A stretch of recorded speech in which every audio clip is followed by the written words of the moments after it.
इस वीडियो में मैं डिस्कस करने वाला हूं preparation and properties of nitric oxide. इसी तरह से सारे ऑक्साइड्स का इंडिविजुअल जो है वीडियो आपको मिलेगा और एट लास्ट जो है क्वेश्चन आंसर्स। तो यहाँ पे देखिए, नाइट्रिक ऑक्साइड को लैब में प्रिपेयर करने के लिए जो रिएक्शन होता है वो कॉपर और HNO3 के बीच में होता है। और यहाँ पे हम एक उल्फ बॉटल लेते हैं। अभी देखिए उल्फ बॉटल है क्या, ये देखिए इस तरह से एक बॉटल होता है और जिसमें दो माउथ होते हैं, इसको बोलते हैं डबल माउथ है इसका, ऐसा। तो सबसे पहले हम क्या करते हैं, इसके अंदर जो है थोड़ा सा वाटर डाल देते हैं, वाटर दिए और कॉपर टर्निंग्स डाल देंगे। अब इसके बाद यहाँ जो थिसिल फनल है, इस थिसिल फनल से हम यहाँ पे डाल देंगे कंसंट्रेटेड HNO3। अब कंसंट्रेटेड HNO3 डालने का मतलब हो गया वाटर के अंदर हम डाइल्यूट कर लिए। तो अब हमारे पास डाइल्यूट HNO3 इस सैंपल में है, इस बॉटल के अंदर है, और यहां से जो गैस निकलेगा वो हो जाएगा NO, नाइट्रिक ऑक्साइड। अब यहां पे देखिए ये कॉपर है प्लस HNO3। अब यहां से पहले बनेगा CuNO3 taken twice plus H2O और प्लस हो जाएगा ये NO, नाइट्रिक ऑक्साइड। अब ये बैलेंसिंग के लिए हम इसको पार्शियल इक्वेशन मेथड ले लेते हैं। जब HNO3 डाइल्यूट हो और वो ऑक्सीडाइजिंग एजेंट हो, देखिए कॉपर ऑक्सीडाइज हो गया है, कॉपर का ऑक्सीडेशन स्टेट 0 है, ये हो गया +2। तो जब HNO3 कंसंट्रेटेड होता है तो NO2 प्रोड्यूस होता है, और जब ये डाइल्यूट है तो NO प्रोड्यूस होता है। NO2 कंसंट्रेटेड के लिए और डाइल्यूट के लिए NO। तो अब इस इक्वेशन का फाइनल कोएफिशिएंट हम डिसाइड करेंगे पार्शियल इक्वेशन मेथड से। तो यहां पे देखिए सबसे पहले ये HNO3 है, जैसा मैंने बताया ये कंसंट्रेटेड वाटर में डाल दिए, डाइल्यूट हो गया। तो ये जो है डाइल्यूट HNO3 है। जब ये ऑक्सीडाइजिंग एजेंट जैसा काम कर रहा है तो H2O plus NO plus O। जब कंसंट्रेटेड होगा तो H2O plus NO2 plus O, dilute में NO प्लस O। अब यदि मैं यहाँ पे 2H कर दूं तो मुझे 2NO करना पड़ेगा 6, तो 1 2 3, और नेसेंट ऑक्सीजन कितना हो गया 3। अब जो है तो ये देखिए ऑक्सीडाइजिंग एजेंट है तो 3O आ गया। अब कॉपर प्लस ये जो HNO3 है और प्लस नेसेंट ऑक्सीजन है, इनके बीच में रिएक्शन होगा। तो फिर से यहाँ पे प्रोडक्ट कॉपर नाइट्रेट ही लिखना है, CuNO3 टेकन ट्वाइस, तो इसलिए हमें H2 करना पड़ेगा। H को 2 करेंगे तो H2 आ जाएगा। अभी देखिए CuNO3 टेकन ट्वाइस H2O, ये सेकेंड इक्वेशन बिल्कुल बैलेंस है।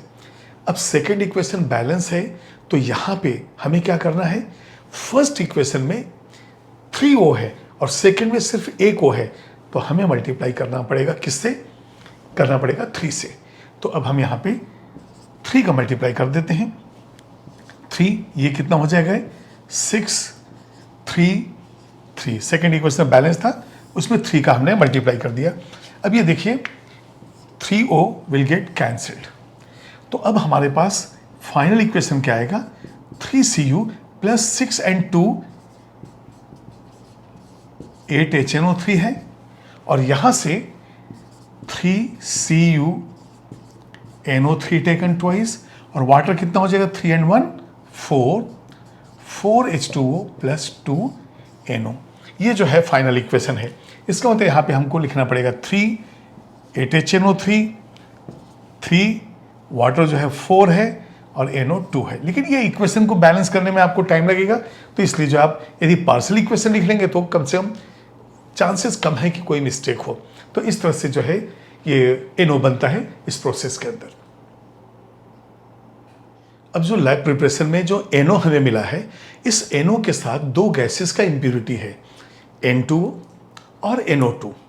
तो हम क्या करते हैं, इस गैसियस मिक्सचर को हम FeSO4 के अंदर पास कर देते हैं, और एक्वा सॉल्यूशन FeSO4 जो है NO के साथ से रिएक्ट करेगा और नाइट्रोसो फेरस सल्फेट बनाएगा FeSO4.NO। और फिर इसको जो है हम अलग से हीट करके NO प्रोड्यूस कर लेंगे, और NO2 एंड जो N2 है वो तो ऑलरेडी सेपरेट हो चुका है। तो यहाँ पे देखेंगे FeSO4 प्लस NO, यहाँ से हमें मिलेगा FeSO4.NO। इसको हम कहते हैं नाइट्रोसो फेरस सल्फेट। अब ये देखिए, जब नाइट्रोसो फेरस सल्फेट हमने ले लिया है, तो अब यदि मान ली हम इसको जो है हम हीट करेंगे, जब इसको हीट करेंगे तब यहां से आपको मिलेगा FeSO4 और प्लस NO, ये हमें मिल जाएगा NO नाइट्रिक ऑक्साइड।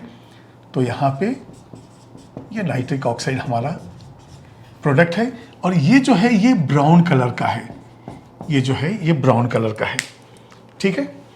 तो अब यहाँ पे नाइट्रिक ऑक्साइड लैब में प्रिपेयर हो गया, उसके इम्प्योरिटीज भी निकल गए। अब सेकेंड, यदि हमें प्योर NO बनाना है तो हम क्या करेंगे उसको देखते हैं। यहां पे प्योर NO हम कैसे बनाएंगे, हम यहां पे लेंगे KNO3, H2SO4 लेंगे जो कि हमारा डाइल्यूट सॉल्यूशन है, और इसके साथ हम FeSO4 को हीट करेंगे। जब हीट करेंगे तो यहां पे हमें मिलेगा NO, ठीक है। अब यहां पे आपको देखना है कि ये जो हम पार्शियल इक्वेशन मेथड लेंगे उसमें क्या होगा। ये पहले दोनों रिएक्ट करेंगे, यहां से हमें मिलेगा HNO3, और वो HNO3 जो है वो प्रोड्यूस करेगा NO। तो पहले हम लेते हैं KNO3 प्लस H2SO4, यहां से हमें मिला HNO3, तो 2 टाइम्स कर देंगे इसको, और इसके साथ हो जाएगा K2SO4। अब ये HNO3 जो है इसको देखते हैं क्या होगा, HNO3 H2O और प्लस O, और पहले हम NO लिख लेते हैं, NO और प्लस हो गया नेसेंट ऑक्सीजन। अब यहां पे देखिए आप 2H हो गया, 2N हो गया, 6 1 2 3 एंड 3 O, नेसेंट ऑक्सीजन आ गया 3। अब हमारे पास क्या है, ये रिएक्शन में NO है, O है, और अब पहले इक्वेशन और सेकंड और एक थर्ड इक्वेशन लेंगे, और फिर तीनों इक्वेशन को ऐड करने के बाद हम फाइनल इक्वेशन लेंगे। तो अब हम लेते हैं यहाँ पे जो FeSO4 है प्लस H2SO4 है, और प्लस ये जो नेसेंट ऑक्सीजन है। अब देखिए फेरस सल्फेट का ऑक्सीडेशन होगा तो फेरिक हमें मिलेगा फेरिक, तो यहाँ पे हम लिख देंगे Fe2SO4 टेकन थ्राइस। ये देखिए Fe2SO4 2 यहाँ से, एक 3 यहाँ से, तो प्लस हो गया H2O। अभी बताइए सेकेंड इक्वेशन में कितने नेसेंट ऑक्सीजन प्रोड्यूस हुए हैं, 3। तो हम क्या करेंगे, सेकेंड इक्वेशन को हम मल्टीप्लाई कर देंगे 3 से, क्योंकि यहाँ पे 1O ही यूज हुआ है, तो 3 2 6 हो जाएगा, ये हो जाएगा 3 3, और ये इस तरह से हम बैलेंस कर देंगे, ठीक है। अब यहाँ पे देखिए 3O विल गेट कैंसिल्ड, और बाद में फिर फाइनल बैलेंसिंग भी हम देखेंगे। अब यदि मान लीजिए 2HNO3 है और यहाँ पे एक ही है, तो हम फर्स्ट इक्वेशन को 2 से मल्टीप्लाई कर देंगे, ठीक है। लेकिन यहाँ पे देखिए H2 कितना है, 2 है, तो ये 2H पहले देख लीजिए बैलेंस है कि नहीं, 2H 2N 2K और सल्फेट, यस 2HNO3, और यहाँ पे भी 2HNO3। तो जब ये बैलेंस है और प्रोडक्ट है और एक रिएक्टेंट है तो कैंसिल हो गया। अब यहाँ पे फाइनल इक्वेशन होगा 2KNO3 प्लस 6 FeSO4 प्लस ये 3 and 1 4, तो ये हो जाएगा 4 H2SO4, और प्रोडक्ट यहाँ पे क्या हो जाएगा, यहाँ पे हम इसको थोड़ा सा एडजस्ट करते हैं, तो ये देखिए 3 Fe2SO4 taken thrice plus 3 and 1 4 water molecule, तो एक तो K2SO4 हो गया, 4 H2O हो गया, और इसके साथ प्लस NO, ये नाइट्रिक ऑक्साइड यहाँ पे बन जाता है। अब देखिए बैलेंसिंग 2K बैलेंस है, सल्फेट 6 and 4 10 है, तो 3 3 9 1 10 बैलेंस है। हाइड्रोजन जो है कितना है, 8 है, 4 2 8 है। नाइट्रोजन कितना है हमारे पास, 2 है, तो 1, और यहाँ पे NO हमारे पास कितना है, 2NO, तो इसको हमें लिखना पड़ेगा 2NO प्लस 2NO, तो नाइट्रोजन भी जो है बैलेंस है। तो इस तरह से ये बैलेंस इक्वेशन हो जाता है, और हमें NO नाइट्रिक ऑक्साइड यहाँ पे मिलता है, तो इसको भी आप नोट कीजिए। नाइट्रिक ऑक्साइड को हम इलेक्ट्रिक आर्क प्रोसेस और एक ओसवाल्ड्स प्रोसेस से भी हम प्रोड्यूस कर सकते हैं। ये जो दोनों प्रोसेस है वो मैन्युफैक्चरिंग ऑफ अमोनिया का पार्ट है। एक में इलेक्ट्रिक आर्क प्रोसेस में हम एयर में हम इलेक्ट्रिक आर्क स्पार्क करते हैं, तो जो एयर के अंदर N2 and O2 वो कंबाइन होकर NO बनाते हैं। और ओस्वाल्ड्स प्रोसेस में अमोनिया का हम ऑक्सीडेशन करते हैं in presence of platinum catalyst. तो ये दो प्रोसेस भी हम लोग लेते हैं यहाँ पे। तो एक हो गया इलेक्ट्रिक आर्क प्रोसेस। अब ये जो है इलेक्ट्रिक आर्क प्रोसेस बर्कलैंड आइड प्रोसेस भी कहलाता है। यदि हम इसको ले लें, बर्कलैंड आइड प्रोसेस, और ये जो होता है ये होता है HNO3 के मैन्युफैक्चर के लिए, फॉर HNO3। लेकिन उसमें एक स्टेप पे जहाँ पे नाइट्रिक ऑक्साइड बनता है वो हम देखते हैं N2 + O2, और यहाँ लिख देंगे from air. Air raw material है यहाँ पे।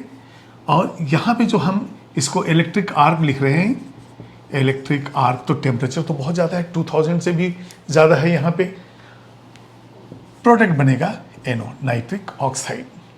HNO3 के केस में इस NO से NO2 से HNO3 बनाते हैं, उसकी अभी हमें ज़रूरत नहीं है।